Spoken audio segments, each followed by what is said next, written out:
Many people wonder, why do Christians believe what is written in the Bible? It is such an old book. Can you still take it seriously today? Well, I think that's a very good question, and exactly the kind of question this series is all about. Because yes, the Bible is old, but that is not necessarily a weakness. In this video from 2020, we look at what exactly the Bible is and why so many people consider it reliable, and why prophecies and consistency are such strong indications that there is much more than just human stories. Do you find these kind of basic questions fascinating? Then do subscribe to my channel so you don't miss any new episode.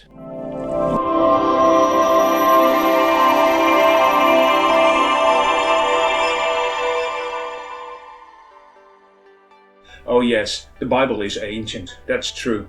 Actually, the Bible is a collection of 66 books divided over 2 sections. By the year 90 BC, 39 books had already been included in what we call the Old Testament.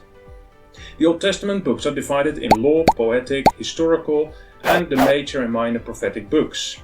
The other 27 books of the Bible came about in the years after Jesus' resurrection and are called the New Testament. Although I say books, you need to consider that they are mainly written as letters, biographies, and revelation.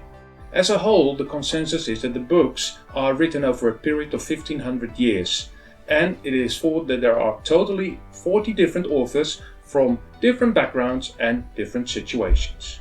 So this is amazing. Knowing the background a little better, you can imagine the enormous task of bringing these books together. I mean, you try it. Collect some writings of so many authors from so many backgrounds with, for example, a time span, let's say, 500 years in between. Too much paperwork, no one's having fun.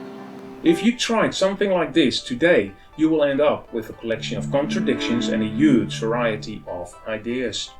Well, not so with the Bible. Contradictions in the Bible. Besides some minor debatable things, there are no contradictions in theme and thought. Actually, I will zoom in on the so-called contradictions next time. Actually, the Old Testament foretells the New Testament. Did you know that? Did you know about this? We find many prophecies in the Old Testament. Much has been said about the future, and none of these got it wrong. Take Isaiah, for example. This prophet lived about 700 BC and already talked about the Savior who would die by crucifixion. Crucifixion was only invented around 300 BC, 400 years later. Isaiah and before him, around 1000 BC, King David, both described the life of the Savior. They wrote about the way he would die, the circumstances in which this all happened. They already said the Savior would be betrayed for 30 silver coins, that people would gamble for his clothes, and that he would die between 2 thieves. His hands, feet and side would be pierced, and no bones would be broken. Yes, he would die like a criminal, they said, but he would be buried in a rich man's grave. They also said that he would die for our transgressions, and he would rise from the grave after 3 days. Convincing enough. I mean, I have not been raised with the Christian faith. Heck, I didn't even know how to look up things in the Bible. Chapters, verses, not a clue. Prophets are probably some old dudes with long grey beards. This all changed when I challenged some silly Christian. Give me proof that the Bible is accurate, I said. Where is the proof? Well, he came to me with the prophetic words of the Old Testament. And I just gave you some examples from King David and the prophet Isaiah.